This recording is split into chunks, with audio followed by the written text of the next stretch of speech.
are you licking my gobstopper? Strike that. Reverse it. Fancy punks! Lick my plate! Drainage! It'll be 10 minutes where it's like a Steven Soderbergh Ocean's 11 movie. It's all slick and funny and stuff. Then just the most horrific shit imaginable happens. It's because that's what the fucking movie's about, you asshole.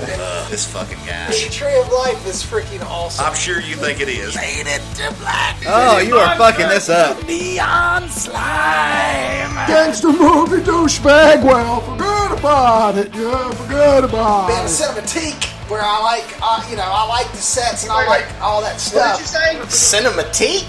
I don't know. Jared Leto, man. You're the worst, dude. If you ever listen to this, Jared Leto, you are the fucking worst. I'd rather watch that dude, the English dude, who looks like he's not done yet. This movie is the opposite of getting laid.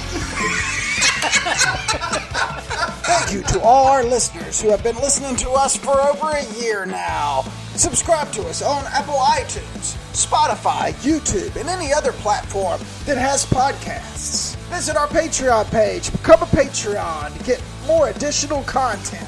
Again, we appreciate you listening and keep watching those movies. Now, on with the show. Ladies and gentlemen, Doug Wall, Lee Bridges, and Garrick Lane, this is Tales from the Video Store. We are in the garage today doing an analog version. Are we ready? Let me see if I remember how to do this. I don't even know what to do anymore. Who are you people? Yeah, so just decided, I thought I would get a couple of buddies together and do this thing. I had this weird dream, like I'd done it a couple times. It was a touch of deja vu. It was weird, yeah, man. It was like a podcast about movies that, people may not normally see in the theater. Are you guys interested in doing it? I don't have anything else to do. Alright, well, let's do it then. Welcome back to Tales from the Video Store. We've been in exile for about a month. It's completely my fault. I had to go work in Atlanta and couldn't get Doug in the 21st century. Well, I got back to work as well. Yeah, that's true. A lot of stuff happened. So, y'all can suck it. Yeah, Doug can't podcast from his Commodore 64, he is. That's a fact. And what's funny is we're a little bit rusty. We're working out of my big Sony cam today. My Pro Tools subscription, I guess they decided since I hadn't used it in a month that I didn't need it anymore, and now it's not letting me get on. So we're doing it the old-fashioned way and recording it analog today because we're going to bring you number 80. Wow. I know. Wow, 80. Could you imagine had we not taken a month off, we'd be at 85. Or 80 couple. Yeah, 80 at least. couple. Yeah. So we're finally getting into the B movies, right?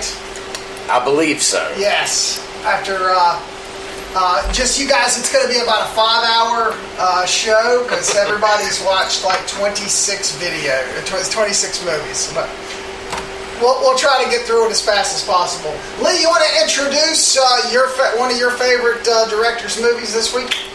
Absolutely. How is it we've been doing this for 2 years and this is the first Roger Corman movie we've done? That doesn't seem right.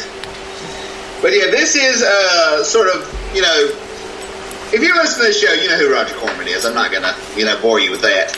But this was his attempt to cash in on the Star Wars craze. And it is a sci-fi remake of The Seventh Samurai, written by John Sayles, directed by an animator named Jimmy Marzuki. I can't pronounce his last name. I'm just gonna pass that. But it was the biggest film at this point, this was the biggest film he'd ever made. It's called Battle Beyond the Stars, and it is you can either take it as a remake, sci-fi remake of the Seven Samurai, or the Magnificent Seven. And it's just glorious. It is. It's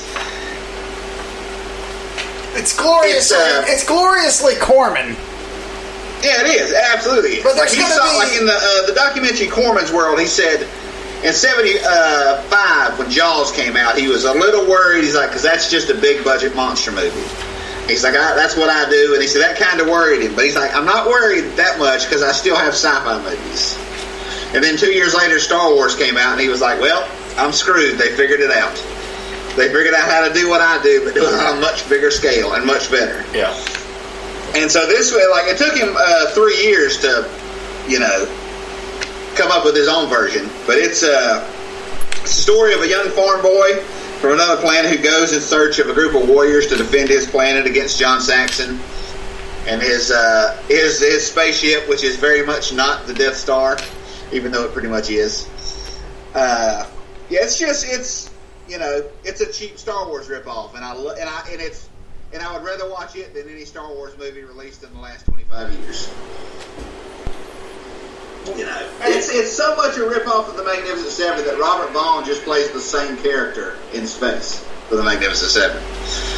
They didn't even bother changing it. But what did you think, Doug? I'm like you. I have an affinity for these older Corman movies from the late 70s, early 80s. We got to remember that John Saxon passed away during our hiatus. He did. Yeah. Which makes this a little bit more special. If we kept on our regular schedule, it would have been like the day or day after he passed away that we recorded. Yeah. Pretty crazy. George Papard and Saxon, as far as I'm concerned, make this movie. They're my favorite parts of this movie. Richard Thomas, I think, is the farm kid's name. Is that right? Oh, John Boy. Yeah. They want to not only colonize Akir, which is, I guess, like saying, like a nod to Akira Kurosawa, basing this basically on his work, and they want to come down and harvest body parts from they're in need of mercenaries. It's very strange. I've seen this before, but it was when I was very, very small, and I don't think I've revisited it since. So I needed the time watching it, to kind of crank my brain back up and be like, what, I kind of remember this a little bit. Saxon is such a good bad guy in this, but he's kind of silly at the same time because the whole thing is kind of silly. Even though they try and make it very serious, it still is maybe not intentionally funny, if that makes sense, even though it is a little bit funny. It's not. Right. I don't think it's a written comedy, but it's hard to watch this movie and not laugh at least a couple of times to yourself.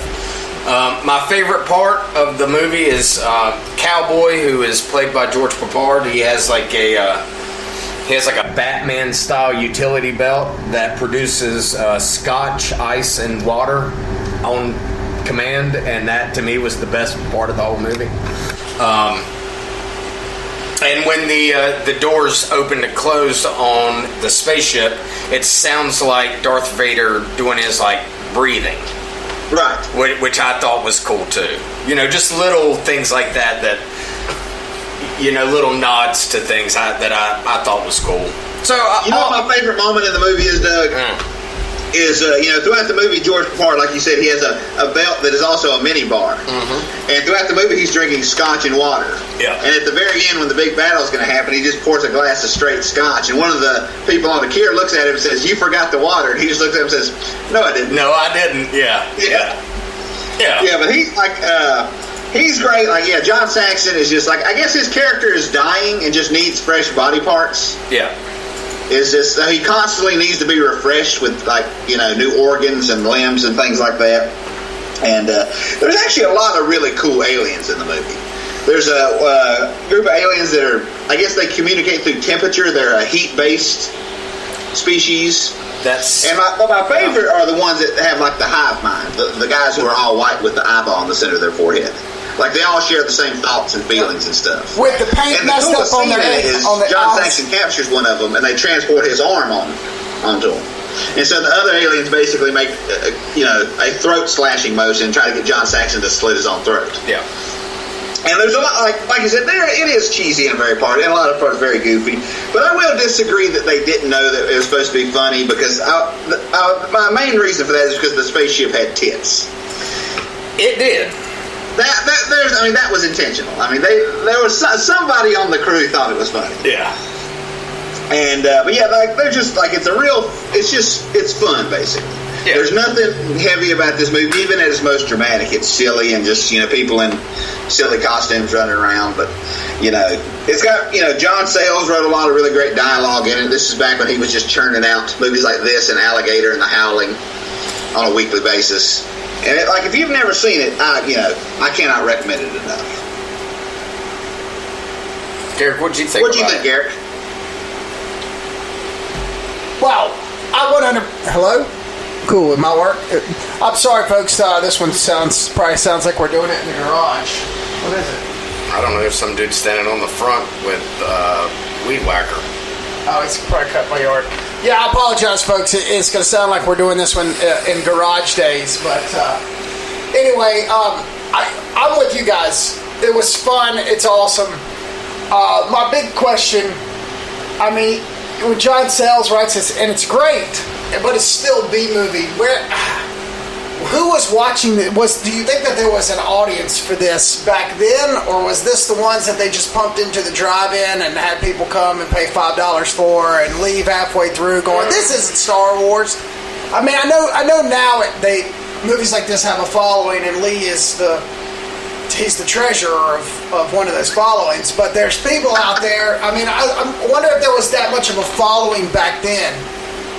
Well, Garrick, if you remember, when Star Wars was huge in the late 70s, early 80s, anything that seemed similar was acceptable. You're right. Yeah. Battlestar Galactica, this, just anything that could be like Star Wars. Because, you can only see it, once it was out of theater, movies only came on TV once a year. It's not like now where you could you could turn on streaming or DVDs or Blu-rays. If you missed it in the theater, you might not ever see it again. Right. So, I think movies, yes, it was successful. It was made for $2 million and made $7.5 at the box office. Yeah. And it probably only played for about 2 weeks. So that was that, in $1980, it was extremely successful. Right. Especially considering Roger probably only put up about $500,000. He probably got investors for the other $1.5 million. And I guarantee he kept most of that $7.5 million. And he would use footage of this movie in later movies like Galaxy of Terror, other sci-fi movies he made in the early 80s. He would use the dogfight shots in tons of other movies. So he got his money's worth, I'm sure. Yeah. Now, the younger River's with us indefinitely.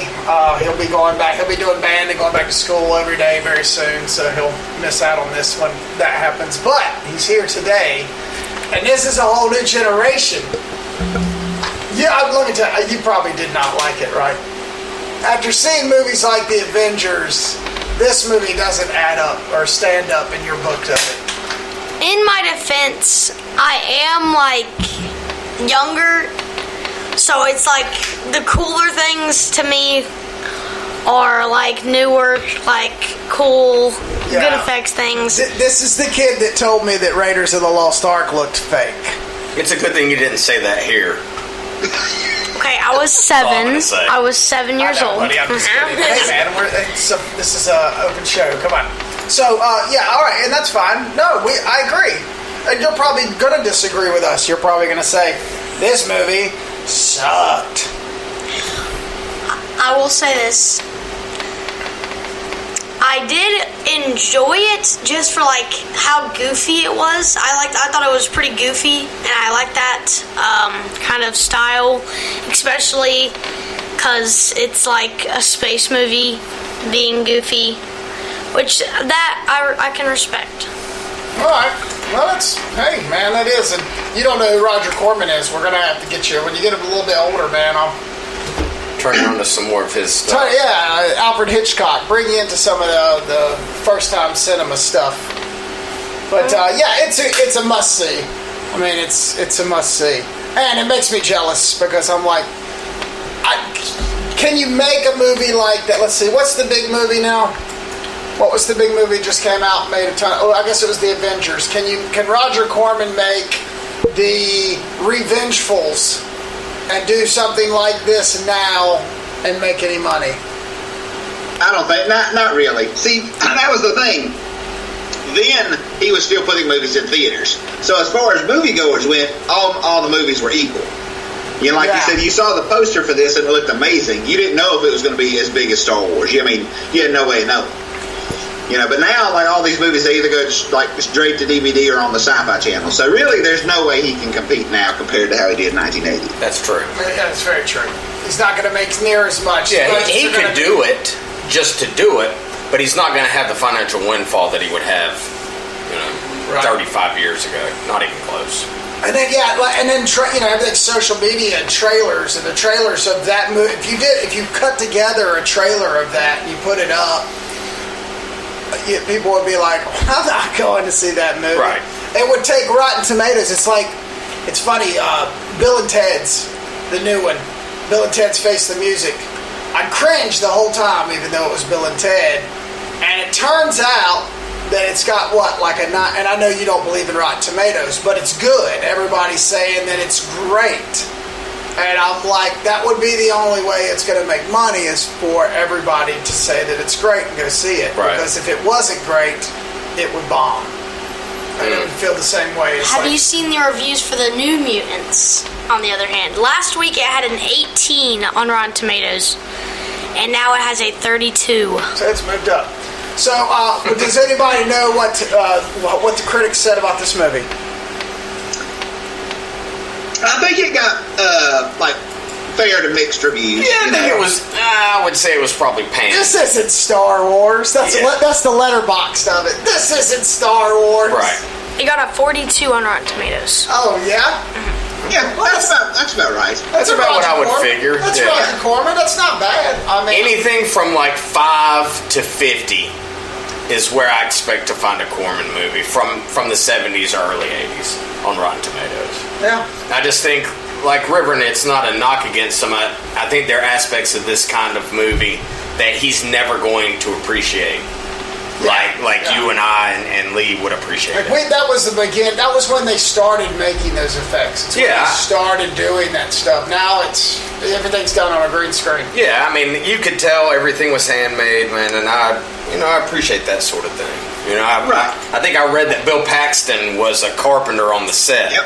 Because this is the first movie James Cameron worked on is Roger Corman's special effects. Yeah, I was going to say Cameron was behind a lot of the effects and a lot of the looks, I would assume. And look at what happened with him. There for a long period of time, he was probably the greatest director in the world. Absolutely. Where are you now, James Cameron? He's in a submarine at the bottom of the sea looking for some weird fish. Why is he like this? Because he can be. He doesn't have to do it. I know, it bugs me. All right, well, what else did we watch? I know we've been gone for a month, and I'm sure we won't really put everybody through all the torture of everything that we've watched.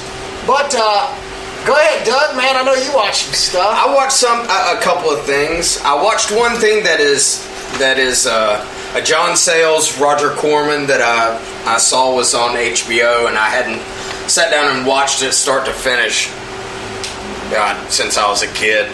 1978's Piranha. Nice. Joe Dante, who directed Gremlins. I think it was his first movie. Maybe I'm wrong. He directed half a movie before that. Okay.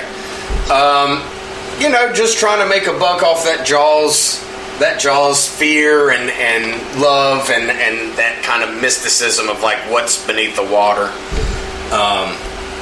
It's military grade piranha that are attacking a summer camp in this weird kind of summer resort that Dick Miller is kind of running. It's not great, but it's certainly not terrible either.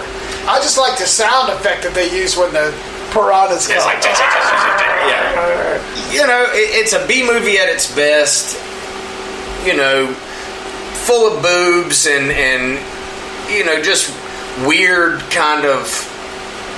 dialogue, kind of weird characters. The guys that are running the military and this really strange woman that's trying to keep it all on the down low and pretend like nothing's going on. it's like 90 minutes of good fun. Yeah. I think I enjoyed it more than I did Battle Beyond the Stars, just because I'm more familiar with it. And, I'd seen it, so I've seen this movie several times, but it has been a long time since I'd seen it. Thoroughly enjoyed it. It's another Corman, John Sayles written collaboration. So if you like Battle Beyond the Stars and you've not seen Piranha, I highly suggest going out and trying to find it. Similar kind of stuff. Absolutely. It was good enough to get Joe Dante the Object and the Howling. Right. Right. Then Garrick had made a mention of a challenge, rather, about watching 1917. Challenge accepted. I didn't challenge. Challenge accepted. Okay. Sam Mendes, as Lee puts it, this film was made to win awards. Okay, so the one-shot thing. Let's get that out of the way first. The one-shot, outside of maybe 2 parts of this movie, doesn't really add to it or take anything away from it. It kind of becomes pointless. It was more gimmicky than anything, and after a while, if you're not really paying attention to it, you would just forget. Right. Outside of like a couple of scenes, there's a scene where they're in this German bunker, and it's very low light, and some stuff happens, and it's very kind of get your heart racing. And that one shot was very well done, and there's another one where these guys end up at this barn, and you see off in the distance kind of like a dog fight, and you see a plane get shot, and then it kind of the way it crashes and all is really cool. Outside of that, that's it as far as I'm concerned. This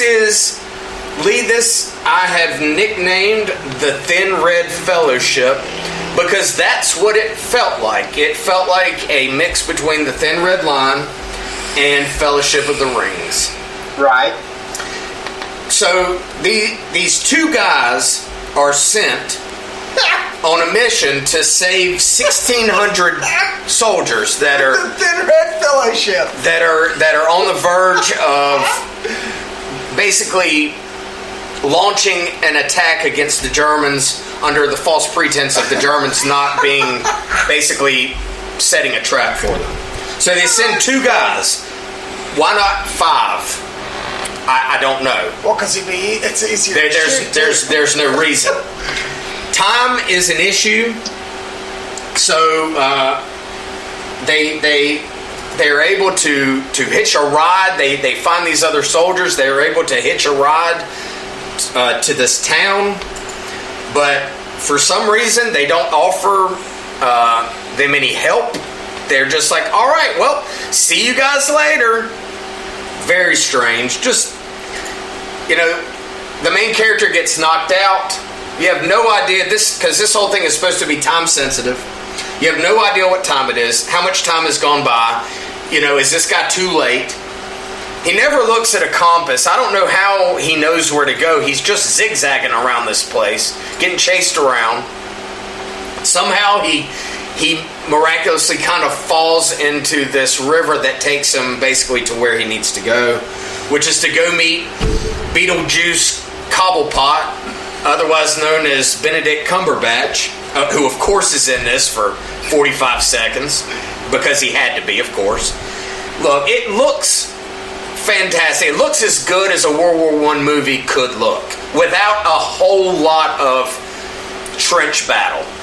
If that makes sense. It's a lot of countryside. It's a lot of, you see some of the destruction, but it's not really presented. It's definitely a love letter to England from Sam Mendes, and I appreciate that. I would say, though, it's maybe a 6 out of 10, and it's a one-time watch. I would even suggest you watch it, Lee, even though I know that you probably would feel a lot of the same way about it as I did, just because of what was put into it. I think it's worth watching one time. I would recommend it to anybody for a one-time watch. So, after doing a World War I movie, I flipped around, and to my surprise, I was able to find 2019's Midway by Roland Emmerich, and it's just Pearl Harbor Part 2. That's it. It's just like, it's super huge budgeted looking. Like, it feels like 99% of it is CGI. Like, nothing is real. Nothing looks real. Nothing feels real. It just all, it's like a Transformer movie. That makes sense. Yeah. It's just the look. It does kind of show how lucky the U.S. really was to kind of getting the Japanese to back down in the Pacific. But after the first couple battle scenes, man, it's just so repetitive and it's boring.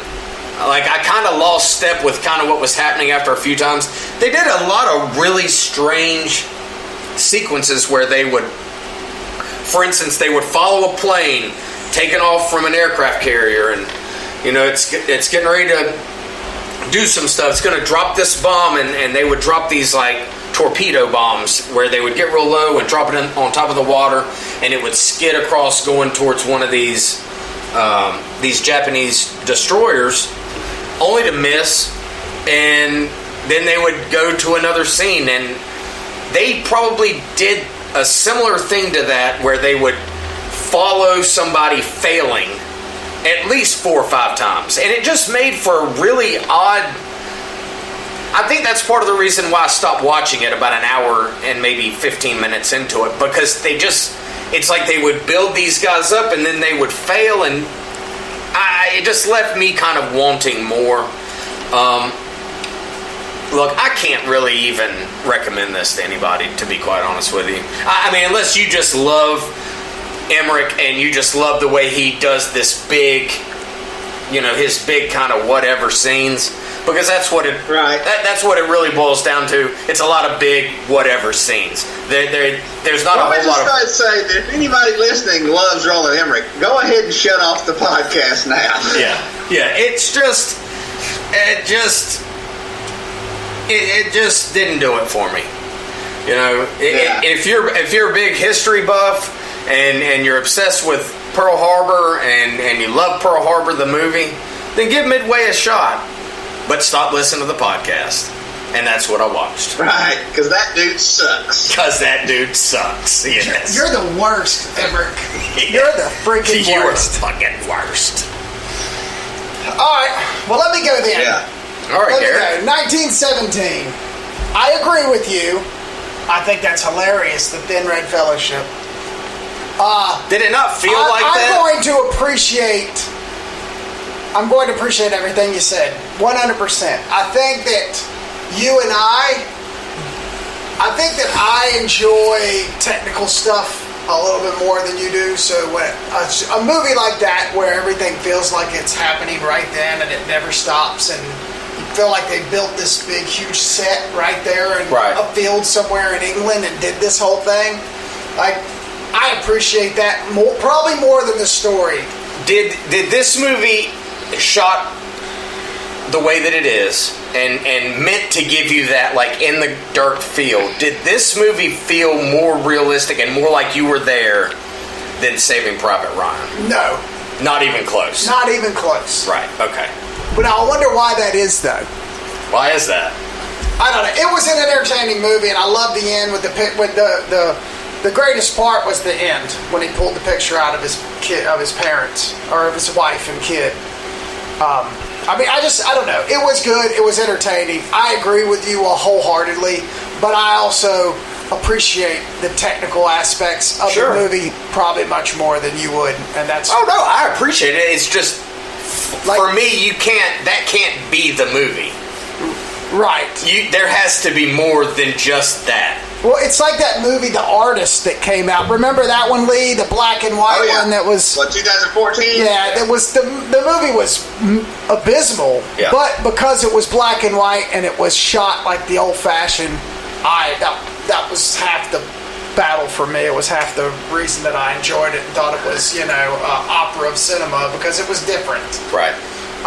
This one, I like this one. It was entertaining. It kept me, it was white knuckle, but I agree with you on some aspects of that too. Well, Garrick, let me ask you a question. Are you excited for Sam Mendes' time travel movie, seeing as he's just been ripping off Christopher Nolan for the past 10 years? I didn't even know he had one going. I don't. I'm sure he does, because this is just his answer to Dunkirk. His answer to what was the Christopher Nolan movie? Dunkirk. Yeah, and his Bond movies are just him ripping off Inception. Oh, that's true. I mean, in the last 10 years, he went from being this guy who made these dramatic movies to just Christopher Nolan light, and I don't get it. Well, I think Road to Perdition was his last good movie, or I liked Skyfall, I believe. Skyfall is really good. It just, but I think he made one really good Bond movie and then one terrible. Yeah.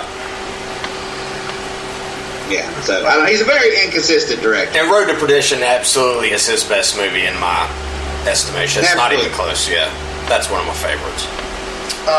Okay, and so then, so I had a lot of time in Atlanta. All right.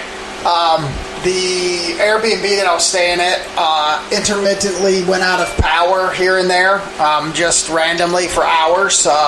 You never knew when the power was going to cut off. So about after the first week, I stopped working because I wasn't about to risk my laptop and external drives full of clients' video that they'd paid me money for. Even though there was backups, I just stopped turning it on. So I'm like, what am I going to do? I guess I'm going to watch TV shows.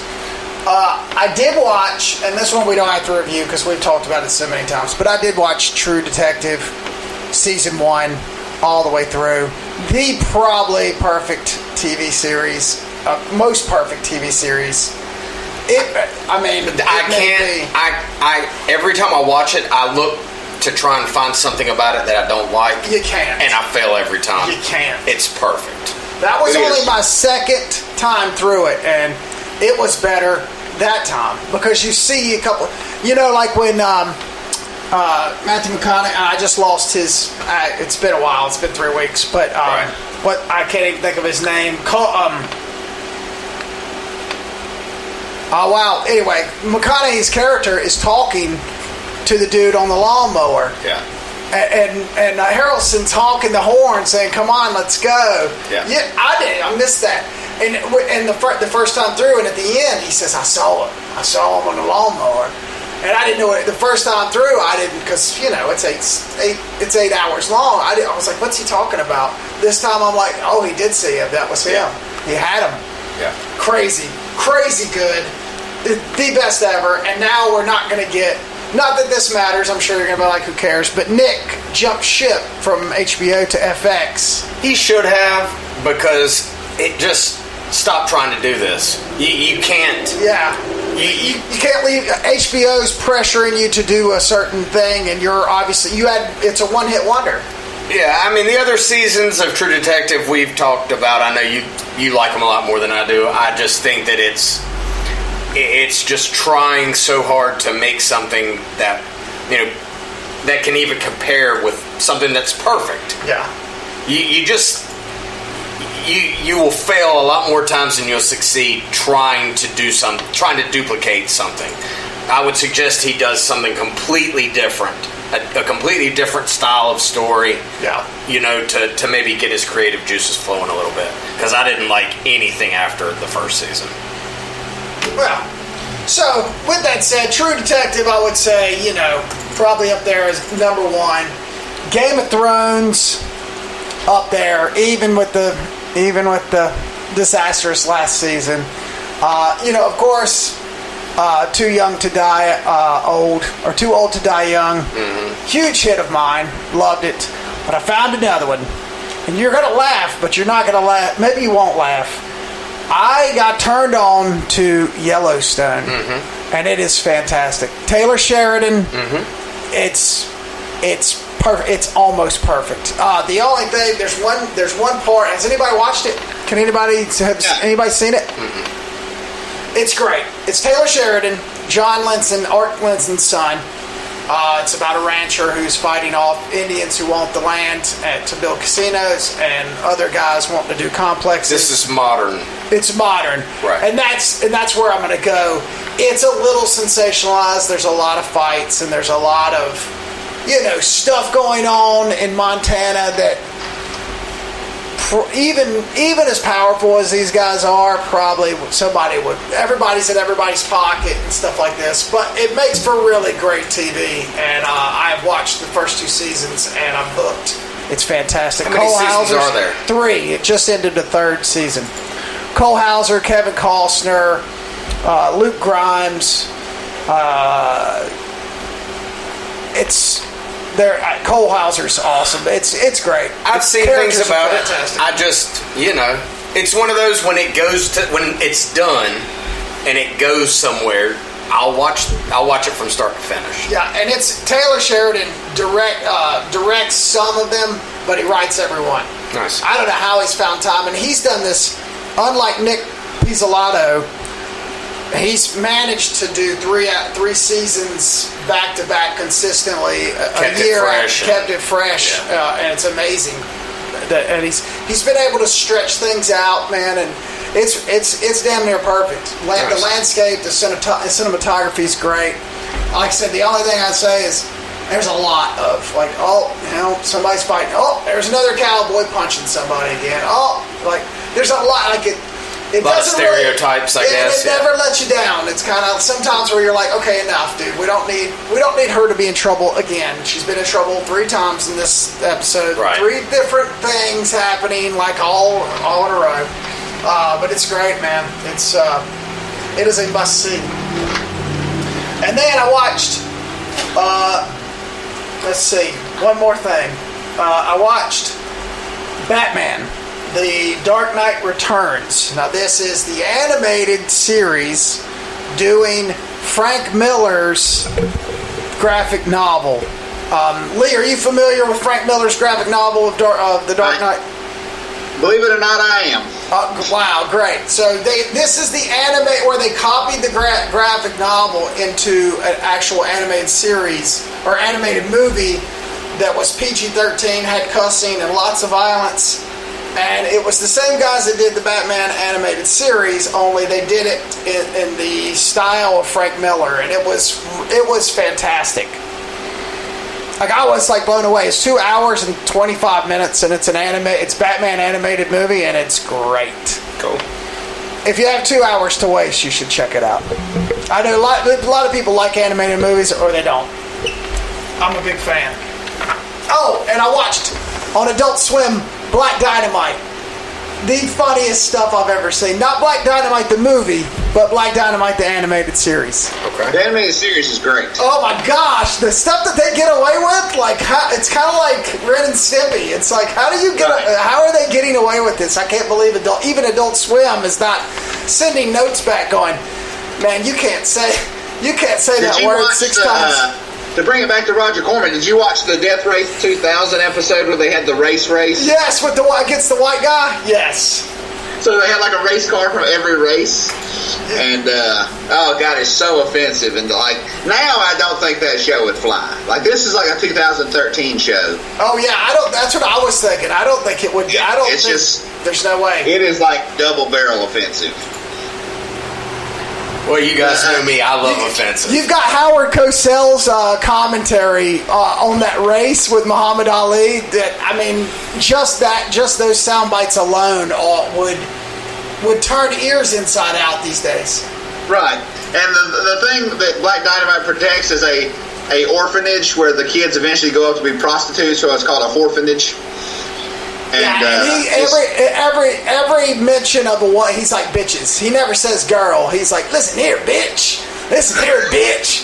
Bitch, whore. Hey, listen, hooker. Listen to me, hooker. It's so completely offensive. Did you see the Richard Pryor episode? Garrick? Yes, of course. How Richard Pryor's legacy, how his kids or anybody allowed that to go down, I'm not real sure. Oh, yeah, how Paul Mooney was like a witch doctor who was trying to catch him. Yeah. Oh gosh, just ridiculous, but in a great way. But you can watch that on Adult Swim's app for free. Oh, and a new series of 4 new episodes of Primal, Lee, coming out September 4th. Oh, that's awesome. Yes, it is awesome. All right, that's it. I'm done. I'll leave you guys alone. Dead. Okay, fantastic. I rewatched a movie we've talked about a couple times called The Gentleman by Guy Ritchie. And I loved it even more the second time. And then about a few days, shortly after that, I bought on eBay for a few dollars of the one Guy Ritchie movie I've not seen, The Man from U.N.C.L.E. from 2015. And I realized watching those two movies what it is Guy Ritchie does better than anybody else, which is Guy Ritchie loves exposition. Like how he sums things up in such a dynamic and interesting way. Like most directors sort of try to just get past exposition. Guy Ritchie loves explaining things. Yeah.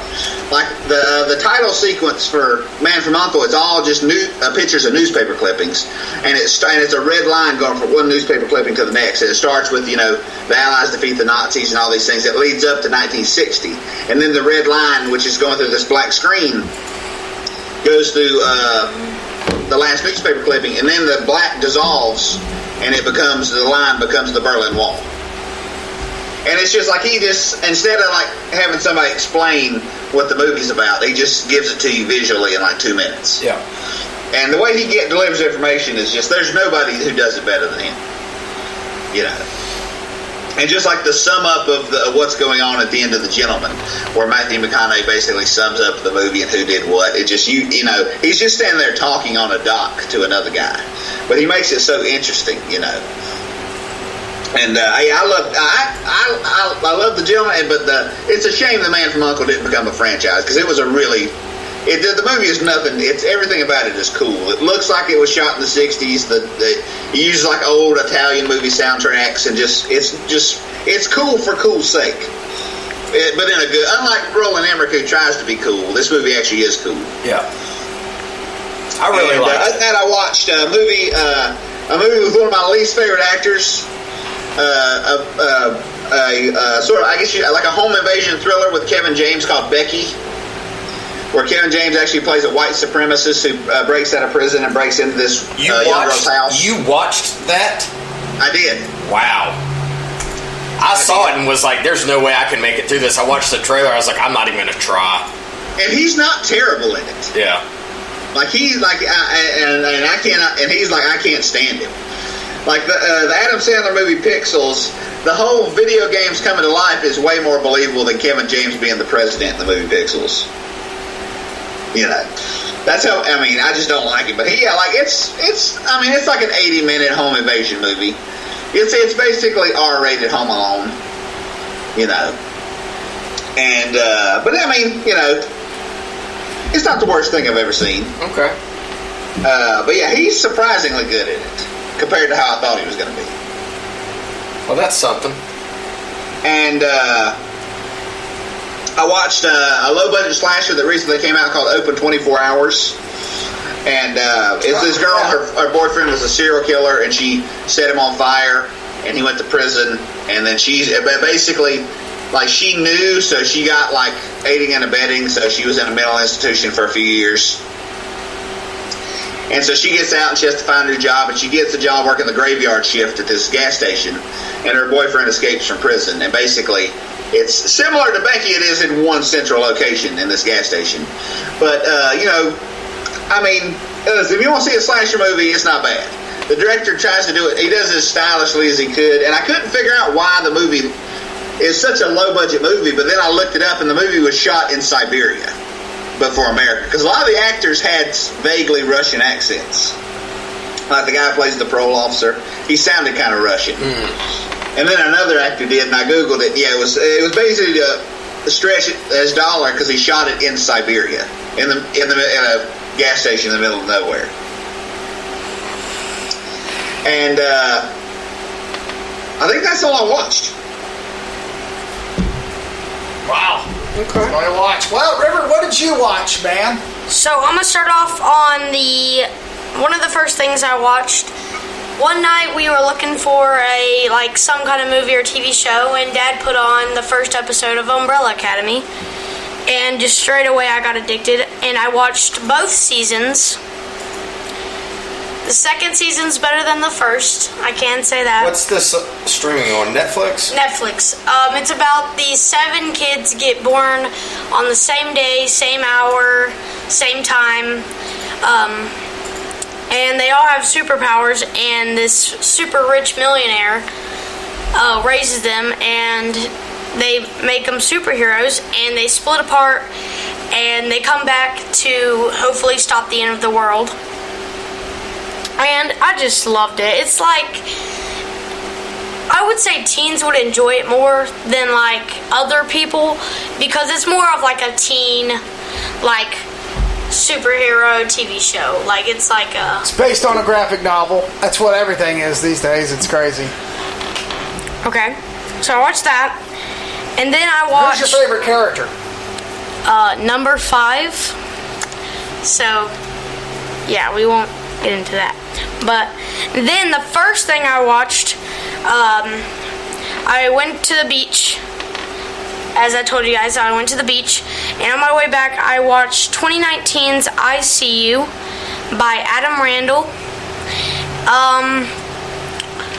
Look, it's not perfect, but I did enjoy it, because it's like... I've never even heard of it. The ending, like, it turns... You think about something, you think someone is... This boy goes missing, and this detective team goes looking for him, and these people notice, and his family, the main detective, I can't remember his name, but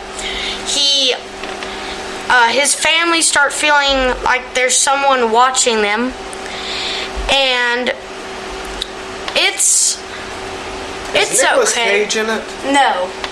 No. Okay. The mom from Soul Surfer's in it. I can't remember her name.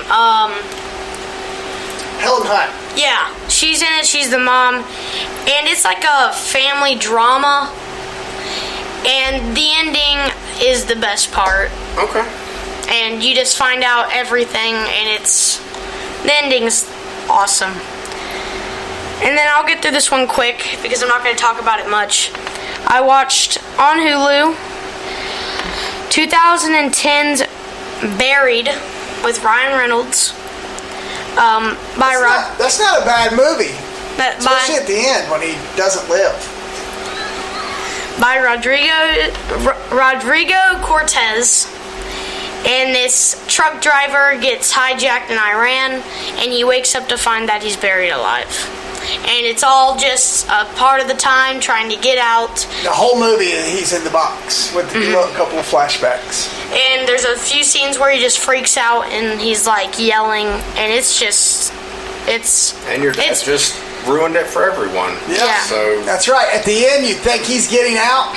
It's kind of like 25th Hour, where all this stuff happens at the very end, and you're like, oh, really? Well, did this really happen? The biggest difference being is you actually gave a shit about the characters in 25th Hour. Yeah, I couldn't care less about this character that was in this box in this movie. I did see it. I think I rented it or something. A long time ago. Yeah. He was a douchebag. He deserved to die.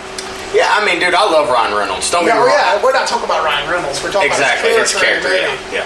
Just didn't care for the movie, really. What'd you think, River? Did you like a movie that was like that, set up like that? Yeah, it was probably one of my favorites, just because it felt so like, it made you feel like all... You were in there. Yeah, like you were, it made you feel so, I felt uncomfortable watching it, kind of, because it's so like...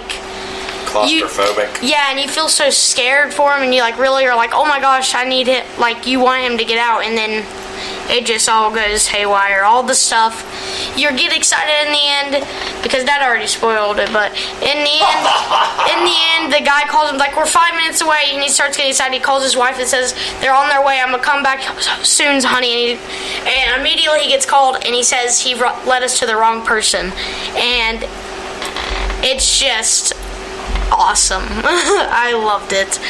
That's all I watched. Nice. Okay. All right. All right, here's the question for everyone. There's been a lot of Batmans. We watched the new trailer.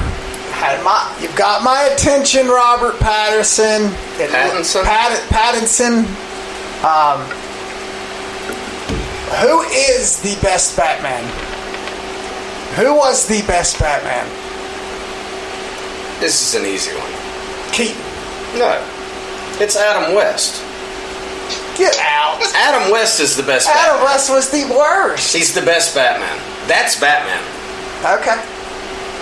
What were the movies that associated with Keaton and Bale better? Yes. But as far as who's Batman, it's Adam fucking West. All day, every day. What do you think, Question Blake? answered. Yeah. He can't answer because he's been over laughing so hard. I guess it's just personal preference. I mean, there's parts of them that, there's parts of them that are good. I don't think there's much good about Clooney's Batman. That's pretty much a lost cause. But I mean, I guess if you judge it as who is like Batman, I guess you say Christian Bale is like he looked like a comic book Bruce Wayne, and he was actually in Batman shape as opposed to Michael Keaton, who wasn't in shape at all. But like there's some people just the Tim Burton movies just appeal to them more, And I mean, I guess it's just personal preference, I think it is personal preference. We're going to put up a poll though on the Facebook page. We're going to see who our listeners think is the best Batman. Do it tourney style. That having been said, I'm very excited for the Matt Reeves Batman. It looks pretty good. Colin Farrell is unrecognizable. Yeah, Colin Farrell's completely unrecognizable. Did you guys see him? That one glimpse of the penguin, you're like, who is that? Yeah. I think he'll be kind of like a tertiary character in this one. Some event will kind of build him up for probably the sequel, or... Yeah. But it does look good. It does look It looks very good. Speaking of sequels, see, you jumped in with your Batman thing. I had something that I was going to throw out there as well, but you beat me to it. Oh yeah, we could throw it out there. We're good on time. So I was watching. I watched a ton of stuff. I know you did. We've been been gone for a long time, and at some point, I watched Caddyshack, which is one of my favorite movies of all time. It's just everything about it. I just love it. It's probably my favorite comedy ever. It's hard to beat. Yeah. Then a couple of days later, You didn't do it. I watched Ghostbusters. All right. Okay. And I finished Ghostbusters, and I started thinking, which sequel is worse? Is it Caddyshack 2 or Ghostbusters Part 2? It's Caddyshack 2. I think I disagree with you. I think Ghostbusters 2 is it's almost unwatchable. I hate it so. Dude, any movie that has that much Jackie Mason is oh god, I know, the worst movie. Oh, it's so tough. Oh. Yeah. I actually looked for it. I couldn't find it streaming anywhere because I wanted to watch it. Yeah. To do a little taste test. Because I remember in 90 or 89, whenever it came out, I remember watching it a couple times, when it was on late night, and I was like, this is fun, I guess. But I never felt that way. Even as a kid, I never felt that way about Ghostbusters Part 2. I think I hate it more than any sequel that's ever been made. Because at least, here's the argument, Ghostbusters, Caddyshack doesn't have really any of the original players in it. Right? Right. Ghostbusters has all the original players, and it's horrific. Well, the reason is because Ghostbusters is the one movie that can never be duplicated because nobody, most movies, I'm sure in 1917 the character changes throughout the course of the movie. Or he discovers something, but literally nobody changes in Ghostbusters. Like Bill Murray's a big asshole at the beginning as he is at the end. Right. There's really it's weird that none of the characters have arcs in Ghostbusters. Not really. And basically, the movie's just a giant accident that could never happen again.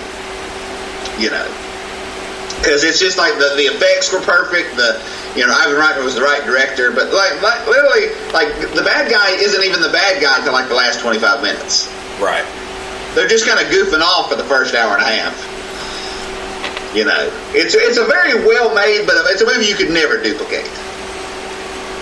Because it's just, it's just Ghostbusters. It's just perfect. It's one of those, it's perfect. Yeah. Yeah. Like, no one learns anything in the movie.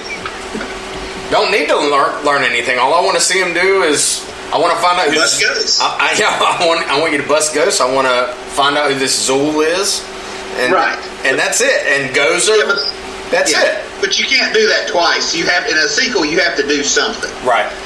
and you just can't. So it's unduplicatable. I just hated it so much.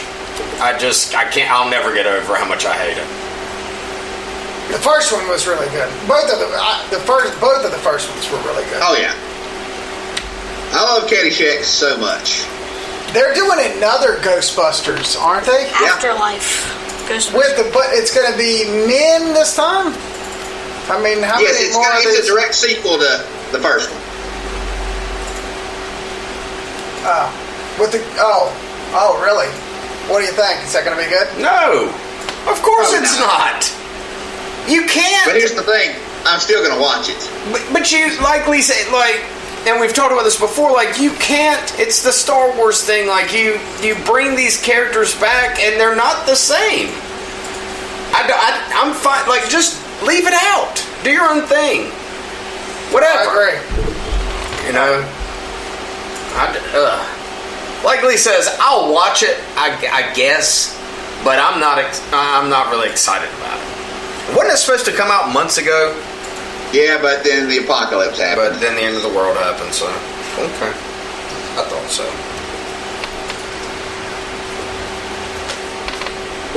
I saw a meme today that said Kenny Rogers died right before COVID happened.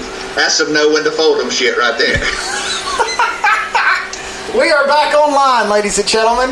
Right at the end of the show, I'm sure you heard me clicking. I was very calmly working on our Pro Tools, and we are back. So we'll be able to give you next week's lineup in stereo. Nice.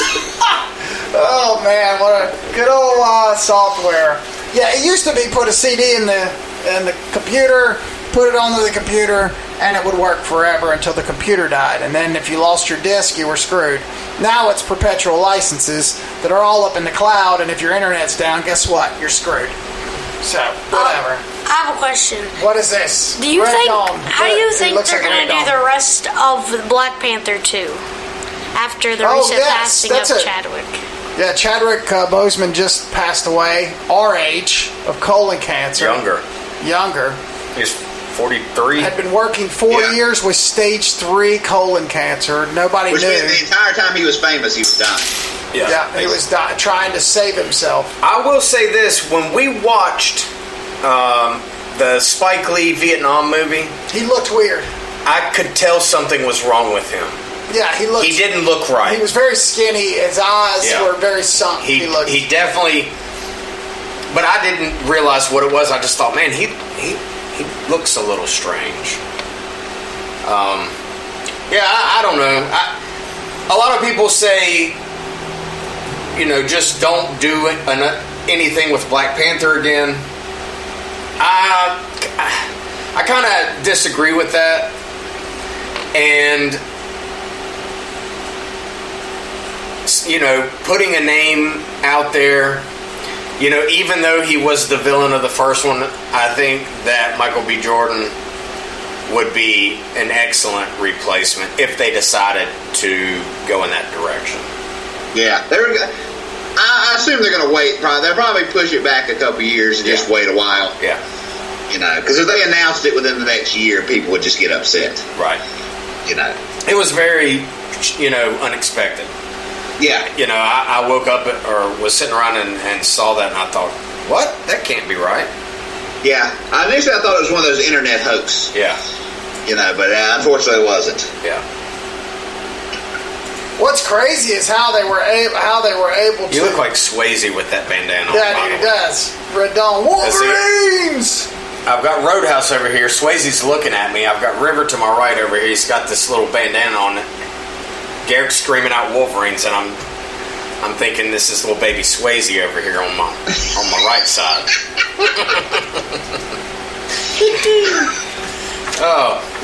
What are we doing next? Can anyone remember? From Is memory, it the vampire? Is it Twins of Eve? What is it? What's the movie? It was a Hammer movie. Yeah, Twins of Evil. Yep, Twins of Evil, the Hammers. Twins of Evil. Okay. I'd better write this down. Yes, Twins of Evil. One of the few which I've never seen. Okay. Where's this streaming, Lee? I believe it was on Amazon Prime last time I checked, but that was weeks ago, so we'll have to see. Okay. Have we got a backup in case this I think so, yes. Okay. I'll have to check. If something happens and this is not available. Right, yes. But I think it will be. There's plenty of Hammer films on Prime. We'll find one if they just don't have any of the, like all the Christopher Lee ones you have to rent. They sort of have the non-main ones for streaming. Okay.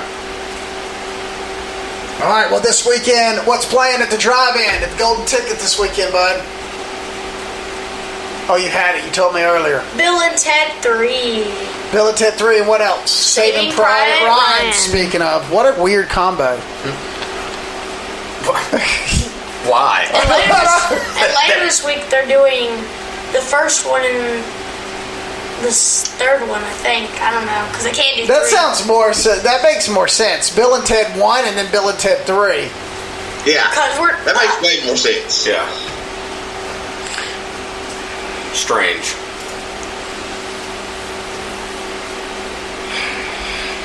So, the next one is Hammer, the Twins of Evil. Twins of Evil. Another B movie that I'm sure we'll all love.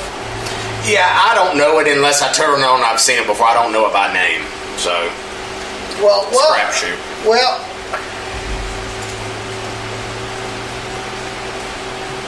I know it was the first film that starred twins who were Playboy Playmates. All right, you've got my attention. I knew that would, Doug. I knew that.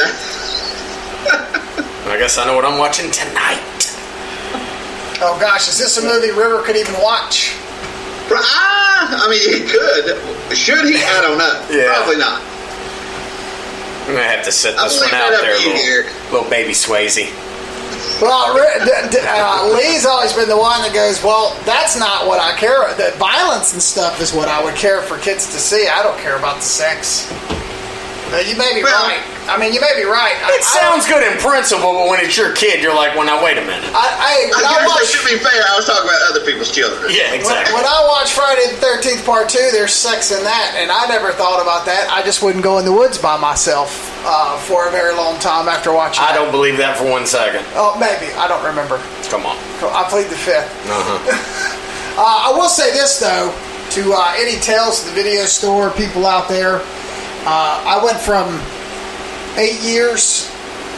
9 years of working for myself to this last month being in Atlanta working on a television show and having to work for somebody else and having to go in at a certain time and stay there until a certain time. Like millions of other people.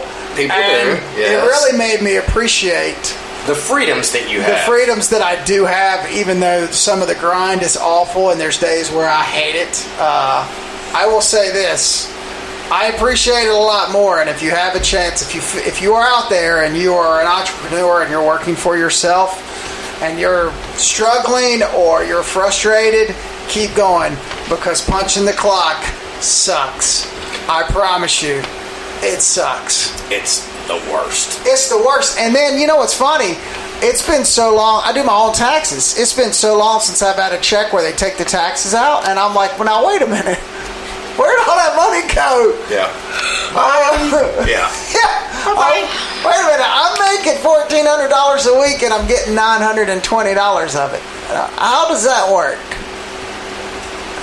Anyway, there you go. There's my preaching for the day. This thing may not make us any money, but if I worked a full-time job, if we all worked full-time jobs for 12-hour days, we'd have a hard time doing this.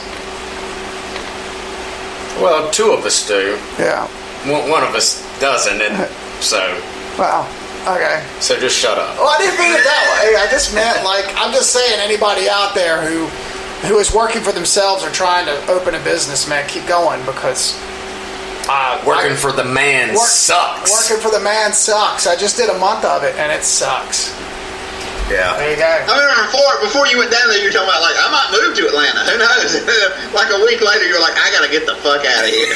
This is the worst ever. I mean, and it's really good. Like, and they may ask me to come back for May, but I really, man, like after all the taxes and just the time and the not having any time, like all that stuff, I'm like, dude, I could make more money. I could make more money working for myself, even though it's a freaking rat race. I could still make more money. Yeah. So it's on you. Yeah. Yeah. This thing keeps messing up, dude. Wow.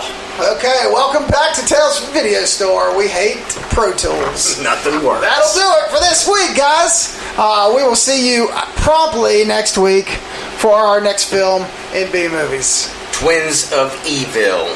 Until then, are we still washing hands or are we done with this? You know, I don't think you've ever washed your hands. Yeah. I haven't washed my hands. Wash your hands, wear masks, man. Don't be Garrick. Do right by your fellow man. Do the right thing. Wear a mask, wash your hands. When in doubt, don't be Garrick. Yeah. Yeah, that is the trait. That's coming from the source. Thanks for listening to the Tales from the Video Store podcast. If you enjoy our show every week, take out a couple of minutes and write us a review. Simply go to your podcast icon, click on it, scroll in your library till you find the purple and pink neon sign, click on it, scroll down past our episodes, hit the stars, write a review. It really helps us out. It helps us deliver a new show to you each week. And again, thank you so much for listening to Tales from the Video Store podcast. For more information, go to videostoretales.com. Thanks again.